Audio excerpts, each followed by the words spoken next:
wrestling fans? My name is Brian Crazy, and you are watching the FM brand of wrestling and entertainment here on YouTube.com. Thanks for tuning in once again. I am back with my Monday Night Raw review for March 12th, 2012. It was a great night on Raw. We see Jerry the King Lawler start off the show. He is in the ring.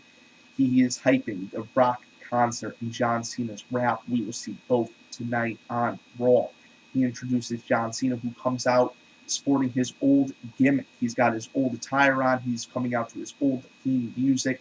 He comes out and cuts a great rap on The Rock. It's very similar to the promos he's been cutting the last few weeks, contained a lot of the same material, but regardless, he drove the point home. He got his message across. A lot of people have been saying that John Cena has been winning the war of the words, but The Rock has just the upper hand going into this feud due to his popularity, due to his longevity in the wrestling business, due to his mainstream appeal. I mean, he is not only the people's champion, the champion of sports entertainment, he's the champion of all of entertainment.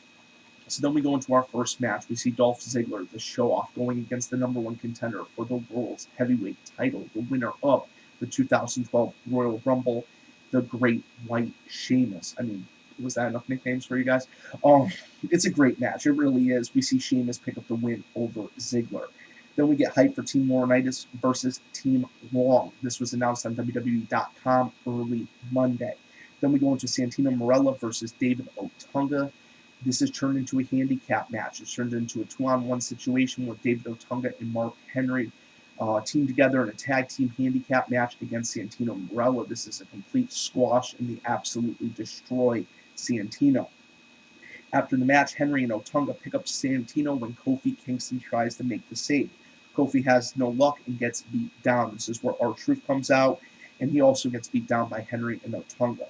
Otunga lays Truth out with his finisher. Laurinaitis enters the ring as Henry drops a huge splash on Truth. Laurinaitis introduces the newest member to Team Laurinaitis, Mark Henry. How must Teddy Long feel? Even his own roster is turning against him. Mark Henry is a SmackDown guy, and here he is on the Raw GM's team at WrestleMania.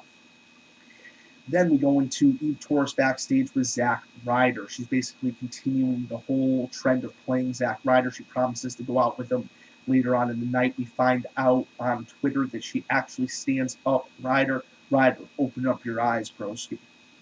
Then we go into Brodus Clay. Brodus Clay returns, and this is huge. This is the first time we've seen the Funkasaurus in weeks. I was really hoping the match would just be a little bit longer, but 2 moves later, he put away Jinder Mahal. I do like Brodus, and I can't wait to see what they're going to do with him. We need a solid guy that Brodus can't put down. I know Brodus has it in him. I know he has the ability. I want to see him perform more. That's my opinion, this fan's opinion. Then we see HBK, Shawn Michaels, come out. He calls out The Undertaker, and there's words between these two. Basically, HBK says, hey, I'm going to determine who wins the match at WrestleMania. Undertaker says, hey, if you screw me, boy, I'm coming for you. We see HBK walk out after it gets a little heated. I expected, actually, a physical confrontation. Undertaker grabbed HBK's arm as he was trying to leave the ring, but it did not break down. We see HBK go up the ramp. This is when Triple H comes out. The former D-Generation X stablemates both take a look at each other. We see Triple H do the crotch chop at The Undertaker to end this segment. Then we go into CM Punk versus The Miz. CM Punk puts away The Miz pretty quickly. It was a solid match, though, I do have to say. Post-match, Chris Jericho comes up on the Titantron, and he tries attacking CM Punk's past. We all know CM Punk is straight edge. That's due to his parents. They had some problems. His father had an alcohol addiction. I don't know if he also had a drug addiction, but I know he definitely had an alcohol addiction, and Jericho used that against him. And this was the first time we've seen Punk silent since ever. I mean, Punk has always been very, very vocal. And he actually walked away from the ringside area very silent, very upset looking, and he actually responded to Jericho. You want to bring my family into it?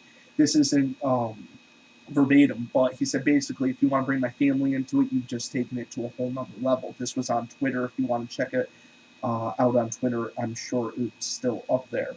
Then we see Randy Orton versus Jack Swagger. We see Randy Orton pick up the win over Swagger. And then we go into the final segment of the night, The Rock's concert. Rock comes out and he says this is the biggest crowd in WWE history for the city of Cleveland. He starts ripping on Cena. And he says he knows what happens when Vanilla Ice and the Teletubby get busy. They have John Cena. He sits down with his microphone, grabs his guitar, and he starts singing to the crowd. He sings a version of Cleveland Rocks, and then he gets on Cena's mom and his wife, and the last song is a version of We Will Rock You with the Rock's lyrics. Rock did pretty good here. I do have to say it was very amusing. The crowd was just eating it up. This fan sitting at home was enjoying it as well. I want to know your guys' thoughts. I enjoyed Raw. 2 weeks away to WrestleMania 28. I can't wait to see it firsthand. Thanks for checking out this video. Thanks for being loyal fans and subscribers. And don't forget to check out the official website of the Effin' Brand at www.fightnationwrestling.com. The link will be in the box below. Thank you and have a great day.